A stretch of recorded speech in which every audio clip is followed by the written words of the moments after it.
তা আমার খুব মন খারাপ। একটা ছবি আছে না, আব্বা আমাকে জড়িয়ে ধরে আছেন স্যান্ডোকে, ওইটা কিন্তু শেষ ছবি, ওই সময় তোলা ছবি। আমি কাঁদছিলাম, তখন আমাকে ধরে সান্ত্বনা দিলেন যে না ঠিক আছে তুমি যাও। চলে গেলাম, আমরা জানি না, আব্বার সঙ্গে কথা বললাম। তবে এটা ঠিক যে যাওয়ার সময় খুব মনটা খারাপ ছিল, কারণ তার কয়েকদিন আগে আমার 2 ভাই বিয়ে হয়েছে, আমরা খুবই একটা আনন্দের মধ্যে থাকবো, আর সব ছেড়ে চলে যেতে হচ্ছে। আর বিদেশে যেতে গেলে মানুষ একটা যে ভিতরে খুশি হয়, কেন যেন খুব খুশি ছিল না। আর যাওয়ার সময় খুব, আমার মাও খুব কাঁদলেন, এর জন্য খুব ভারাক্রান্ত মন নিয়ে গেলাম। তারপর যাওয়ার পরে ওখানে আমরা আবার একটু ইউরোপ ঘুরে ঘুরে দেখছিলাম। সেই সময় বেলজিয়ামে হঠাৎ সকালবেলা একটা ফোন আমাদের বলা হলো, ওখানকার অ্যাম্বাসেডার বললেন যে বাংলাদেশে খু হয়েছে। ওই কথাটা শোনার সাথে সাথে আমার মনে হলো যে তাহলে তো আমার আর কেউ নাই।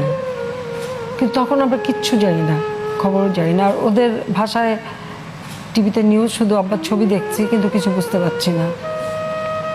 জার্মানিতে আমরা ফিরে এলাম, তো তখনকার উনি যেখানে অ্যাম্বাসেডার ছিলেন হুমায়ুন রশিদ সাহেব, উনি আমাদের আশ্রয় দিয়েছিলেন।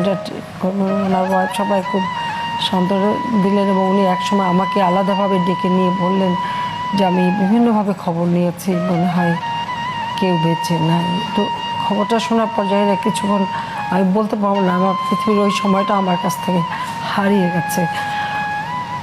আমি কিছু না বলে আমি আস্তে এসে দেখি রেহানা শুয়ে আছে। আমি আস্তে রেহানাকে জড়িয়ে ধরে শুয়ে থাকলাম, কিন্তু বলতে পারলাম না কিচ্ছু, ওকেও আমি বলিনি। আবার ও যখন জানলো, সেও আমাকে বলে না, এরকম একটা অবস্থার মধ্যে দিয়ে। তো যাক, এরপর নানা জায়গা থেকে ফোন। তো সেই সময় আমাদের অ্যাম্বাসেডার এবং ভারতের অ্যাম্বাসেডার, কারণ ভারতের থেকে মিসেস গান্ধী আমাদের খবর নিচ্ছিলেন, আর মার্শাল টিটোও ফোন করেছিলেন, আমরা অনেকে, জার্মান গভর্নমেন্টও বললেন। তো আমরা ভাবলাম যে না, আমরা ফিরে যাই দেশে, যে দেখি দেশে যেতে পারি কি না। তারপরে চলে এলাম দিল্লিতে।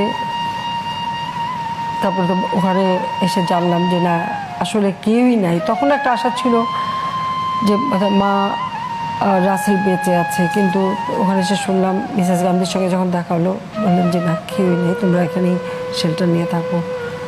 6টা বছর ওই অবস্থায় থাকতে হলো।